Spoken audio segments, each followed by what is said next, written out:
Welcome back to Talking Sports with Chris. I'm Chris Fisk, and today I'm here with the women's Muhlenberg women's wrestling coach, Mr. Travis Spencer. How are you doing today? I'm doing great, Chris. Thanks for having me. No problem. So let's just gonna kick off right now. So when you got the offer for the job, how did that all break down with Muhlenberg? Like, how were you able to even get at least a chance for that job? Yeah, so wrestling's been a part of my life for almost 40 years. So I've been doing it since I was 8 years old, and capacities of coaching and wrestling and college and administrative support. So it's been around for a long time. And when the opportunity presented itself at Muhlenberg to start the women's wrestling program, for me, it was a great opportunity to help grow a sport in a different direction, a sport that I love in a different direction. And so the growth of women's wrestling is the fastest in America right now. It's exponentially been expanding over the last 2 to 3 years. And so for me, I wanted to be a part of that. I wanted to be ahead of that and be in the front of that. So it's been a great ride so far, and excited to see what's ahead. Mm-hmm. So you were saying like the women's wrestling team, that wasn't even a thing before you came on. Is that what you're saying? Like So at Muhlenberg, this is the first women's wrestling program in Muhlenberg college history. Many schools. There's only 15 in the state of Pennsylvania that have college sanctioned, NCAA sanctioned wrestling. So it's very new. PA just had a sanctioned state tournament this year for the first time, but they're now over 150 high schools that have girls sanctioned wrestling. New Jersey had their first true state championship, sanctioned state championship this past year in Atlantic City. They're well on their way of numbers. And so, again, off the top of my head, it's gone from 20 to 50,000 participants over the last 3 years. So numbers are through the roof, and they're only going to get bigger. Yes, the growth is getting exponentially bigger. And how does it feel like being a part of that, revolution, basically, we'll call it? I love it. It was a huge lure into the position, into, again, being able to promote a sport that's been a part of my life, basically has helped shape me in so many different ways. And to have the opportunity to use those characteristics to shape these young ladies, empower them into professional positions, into parental positions, into just being a good friend, or being a good daughter. These are all qualities that I know I received as a son, as a male, obviously in the sport, that I feel great about relaying those on to these young ladies and just making them better people in the world ahead. Mm-hmm. So was it always just Muhlenberg out there? Because I know you said the lore of that school was with the women's program, but was there other schools looking out for you as a coach for at least any part of the wrestling team? Yeah, I mean, I have a lot of relationships, and I know a lot of people as far as when it comes to the wrestling community. There's not many other positions I would look at. Being 20 minutes from home, having the ability to be close to my family, that's really what, and then having Muhlenberg, our reputation, history, the academic, the legacy, the whole work. So it really was a huge asset to get there and to be close to home and to have my family involved. That's really what it was. I wasn't going to move or travel outside for something like this. I've been in athletic administration for over 15 years, almost 20 years. And to kind of change it up a little bit with women's wrestling was just a nice little spin for me. I do have athletic administrative responsibilities because I have an assistant AD title. So I do have administrative responsibilities, but just have the ability to work with women's wrestling has just been a different little nugget for me to be able to continue my professional career. Mm-hmm. So how has, like, statistically wise, how has the team been doing so far since you've got it? Yeah, so we'll start officially fall 2024. And so I'm coming up on my 1-year anniversary. June 1st is when I started.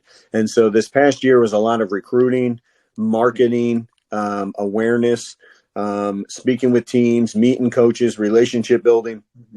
So a lot of things that, again, I've learned throughout my administrative experience now, just coming in to try to build a program. So we'll have anywhere from 10 to 12 girls on the roster start next year. And so, with the experience we have, and, we'll next year will be a kind of a slow year until we can build our roster and build our team. So, Mhm. but we'll be competing next year, and we'll be getting after a little bit. And I know the girls are excited to get moving, but I'm excited as well to kind of see how this is going to grow over the next couple of years. This is a 3 to 4 year process. Mhm. None of this happens overnight. So, Yeah. over the next 3 to 4 years, we'll see where we stand. Mhm.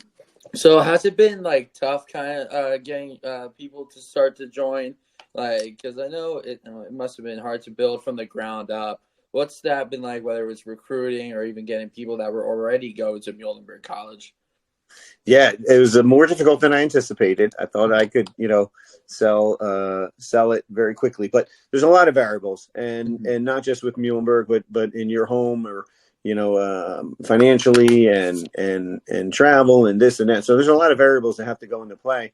Yeah, Muhlenberg's great, but can you spend X amount of dollars to go there? We're a higher price school. Well, not everybody can do that, so that filters through. Do we have your major? Do we have your academic Mhm. career, that path that you want to take? Well, if we don't, we're not the right place for you. And you have to Mhm. filter that through when you talk to kids and meet with parents. Mhm. Do you want to stay close to home? Do you want a small school? Do you want a big school? So, Mhm. just as you look at colleges and you kind of pro and con it, you kind of have to explain that to parents and kids, what that looks like. And at the end of the day, it filters down. There's a plan in place, and if that plan is not Muhlenberg for someone, then that's I got to live with that. And so, but I got to find those who the plan is Muhlenberg, and so I just continue to work away and finding those kids. Mhm. Yeah, and academics is the most important part with everything in this. So, what's it like when you're like, since you're the coach? Is it like you like have to like what's the academics like to compare like with the wrestling? If you know what I'm saying? Yeah, time management. Time management. We have to be able to manage our day, manage their day in a sense that they can fulfill all the responsibilities that they have, academically, athletically, and to some degree even socially. Right. So, Mhm. speaking with the kids, I talk about time management. I talk about separating time every single day to read, write, research. Do some study, like whatever. But if they can do a little bit each day, and they do that 3 4 days a week, over the time, that's then they're reviewing. They're not studying, they're reviewing. So, Mhm. for tests and papers. So ultimately, it's managing time and getting them to kind of grow up and be Mhm. responsible and accountable. Knowing that it's not 7 to 2 anymore with school. It's all over the place. So, that's really where the biggest challenge for me becomes with a lot of Mhm. these kids, is trying to get them to learn time management. Yeah. So is there other coaches that is joining you, or like do you have any assistant coaches? Yeah, so yeah, amazing to answer this question. But we have a current assistant coach who's going to come on board after she competes in the Olympics in August in Paris. She's currently ranked number one in the world at 57 kilograms. She's from Nigeria, and she's training in America and looking to move and stay in America and coaching after the Olympics. So she'll come on campus in August, and when she returns home, hopefully with a medal. Mhm. And she's just an amazing human being, amazing wrestler. She is a 4-time world medalist, 3-time Olympian, like currently ranked number one. So, yeah, I can't get much better than that in the room. Mhm. With somebody like that to be able to teach these young ladies, and she's a wonderful person, and there's no question she'll have an impact on these kids that will last a lifetime. Her experience, her knowledge, her wisdom, her preparation, just everything, that the things that she can relay to these young ladies, I Mhm. think they'll be lasting a lifetime. And so couldn't ask for somebody better right now. And so excited to get her in the room every day. Yeah, that's amazing what she's done. I feel like I've heard of her before with your sons talking about it. But what do you think it's going to be like working with her? I mean, she's in the Olympics right now. Yeah. It's a great mind to have aside with you. So how do you like feel? Are you excited? Like, what's it going to be like? Yeah, so Chris, you have to know your role, right? And so Mhm. you have to know your weaknesses and your strengths, and you have to know the things that she does well, the things that I do well, and Mhm. we have to make sure we match that up. She's obviously a little younger. She's got great technique and is amazing at the sport. So we'll put her in a role to make sure she's in the room and practice and work 1-on-1 with these guys, and I'll be doing the same. But listen, let's face it, her level's there. So I manage the team, a schedule, Mhm. budgets, and making sure that as a whole, what my strengths are an asset to the program, and what her strengths are. And then again, whatever her weaknesses may be, I want to make sure that I'm covering that, and vice versa. So I think we make a pretty good combination of strengths right now. And I think, the couple times that we've been together, it's worked well. Mm-hmm. Yeah, and great minds, think alike. And you two being in this wrestling area for years now, it must be exciting. Coming up about tournaments wise, what do you think that's gonna be like? Because I know you said before there's very few Pennsylvania teams or schools that have women's wrestling programs. So you think it's gonna be a little tougher side of trying to even find schools that have a women's wrestling team to face for these tournaments? Tough, yes, but not too tough. I mean, we know Mm-hmm. who they are, and they know who we are. So we've already been discussing the schedule for next year. Half of it's already planned. So we talk about round robin tournaments. We talk about doing team tournaments where they come to one location and girls get 3-4 matches. We'll have a couple dual meets set in place based on that. But you don't want to have a dual meet where you're not wrestling 5 weights and it's just demoralizing. So Mm-hmm. especially for a first year program. So I think we all kind of have a pretty good sense of how we want to manage it. The teams who have a larger roster, they went through this 2 years ago. So we're learning from them as well that, hey, this is what we did. Mm-hmm. Let's get 4 teams to a school. Let's do matchups. Let's make sure they're sponsored and according to NCAA rules. And it counts as a competition. So the model's been in place a little bit before us. So we'll look to have competitions, tournaments next year, and I'll manage that accordingly. That's where my expertise has to come in to say, hey, that may not be the matchup we want to have, or that may be too much in a week, or where we want to go. So it's like I said, schedule's relatively in place. The teams know who we are. We talk, coaches talk all the time. So it'll come together. Yeah.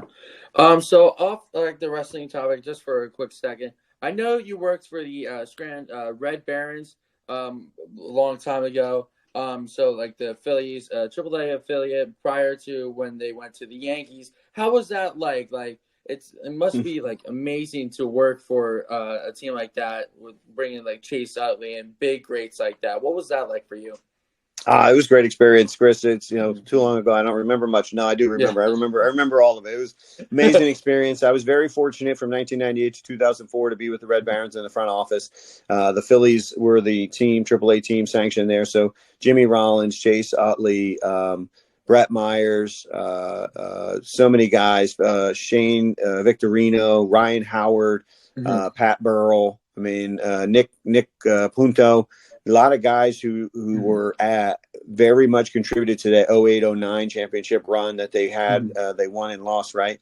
Unfortunately to the Yankees, but that's okay. But they had a great run. So a lot of those guys, I was with them in 3-4, 2-3-4, when they were coming up through the ranks and getting into the system. And then when they, made it to the Phils and had that, championship run, I think it was 08, that was a little bit, I had a little bit of feeling in there because I hung out with those guys. I would talk with those guys. I would be with those guys and personally, socially, professionally. So it was a lot of fun. Being a part of that and the one takeaway I would say is that team worked. Unfortunately, you see a lot of these guys coming up through the system. They make a little money. They're a hot prospect. They don't put the time in. Who was there taking batting practice first? Chase Utley. Who was taking ground balls? Jimmy Rollins. Like, who was doing things? Those guys were doing those things to win championships. That we were close to winning some AAA championships there. Those times, 01, 02, 03, I think it was. We were right in the hunt. And I wasn't, and like you go back and see, why were they so good? They worked their tails off. Chase would take BP in the cage extra, and we had a veteran group that would help teach these young guys, and we just had a really good mix of people, and it was a lot of fun. But it was a lot of fun. It was nice because I'm a Phillies fan, and that was nice to be a part of. Yeah. So who was like, in your opinion, the nicest guy you met there? Who was like the best encounter for you between everybody in that system?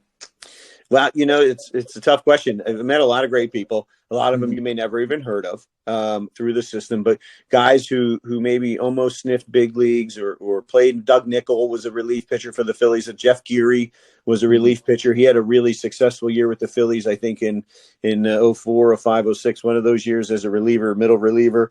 Uh, Evan Thomas was an amazing AAA pitcher who just never got a nod to the bigs Mm-hmm. for whatever reason. But I still keep in touch with him Mm-hmm. every once in a while. Those guys were just, being in the front office, and the guys who I built relationships. They're the ones who would sign balls and autographs and do things for kids. They knew what my purpose was, and it was about the kids and the fans.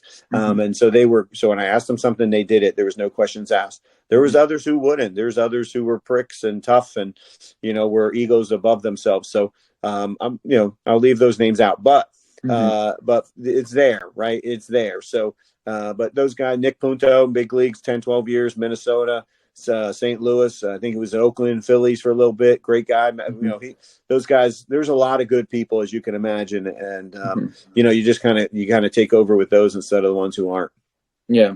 So what was your exact role there with the Red Barons? So I was in the front office. I was a season ticket sales rep. I was a group ticket sales rep and mini plan sales rep. A little bit of sponsorship, but we had to bet every home game.